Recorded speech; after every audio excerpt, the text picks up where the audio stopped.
Okay, welcome back. Next up, I have the 110 grain Hornady Critical Defense. This is a plus P rated 38 special with their FTX bullets, which have these red polymer inserts in there to help expansion. Comes in a nickel plated brass case. There's the head stamp for anybody wanting to see that. I've seen these rounds tested before.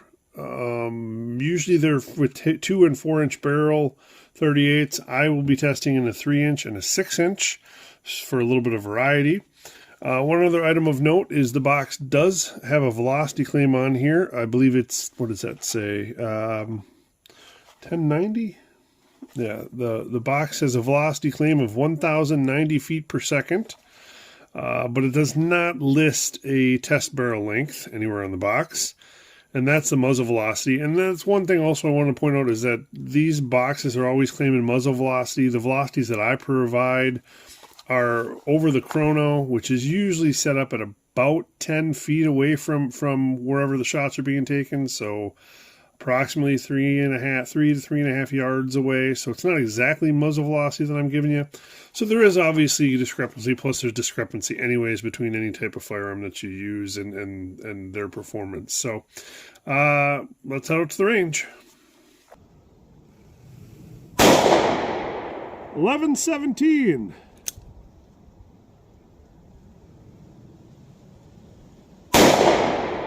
$10.72.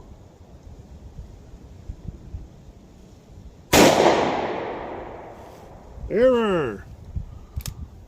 We'll load one more, see if we can get that third shot.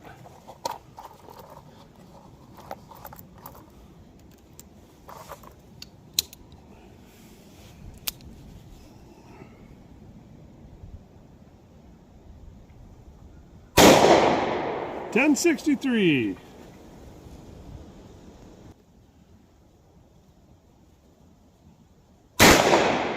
$11.84.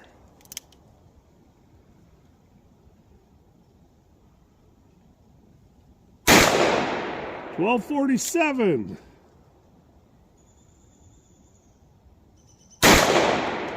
$12.77.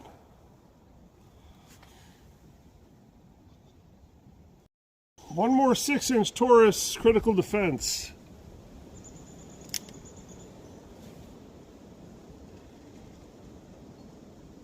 $12.63.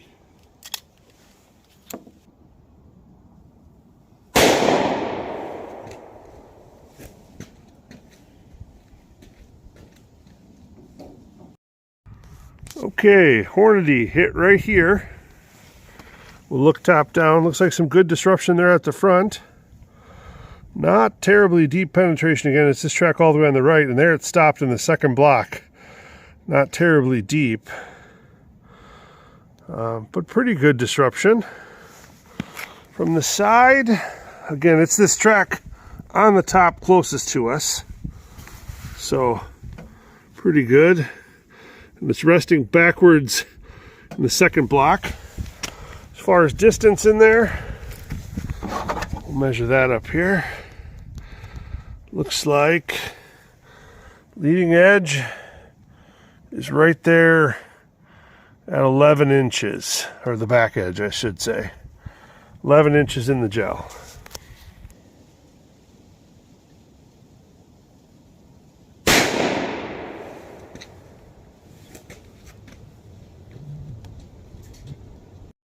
Okay, Hornady, the 6 inch went right there.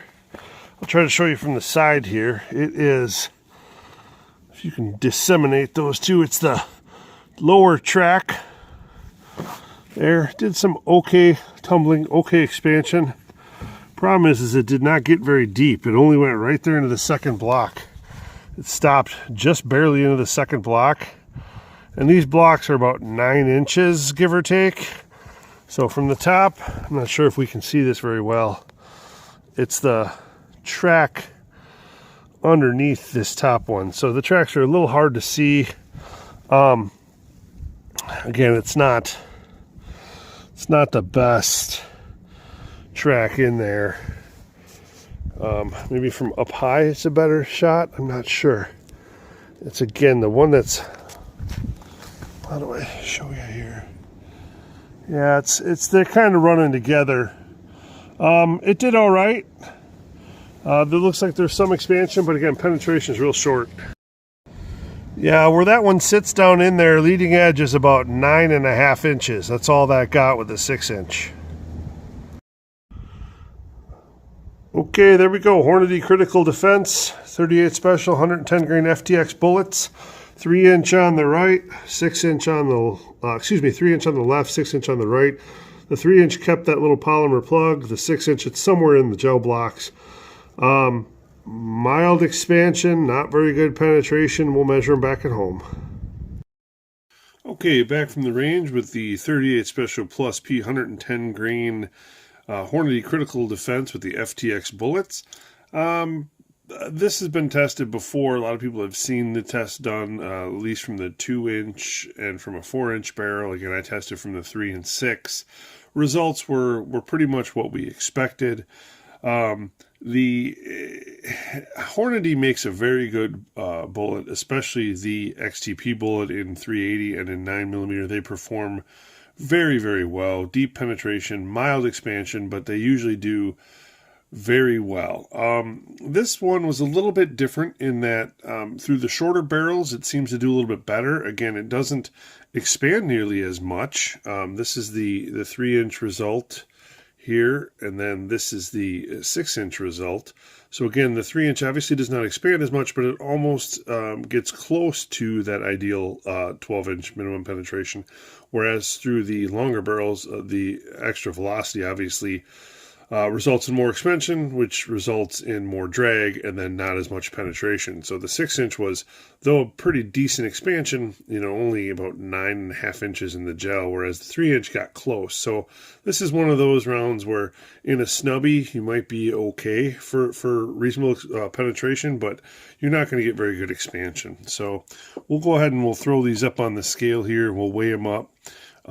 This is for the 3-inch. So it's 110.2 if you include the little polymer insert there. This one expanded to 0.44 inches, 0.45 inches, and a max of 0.46 inches.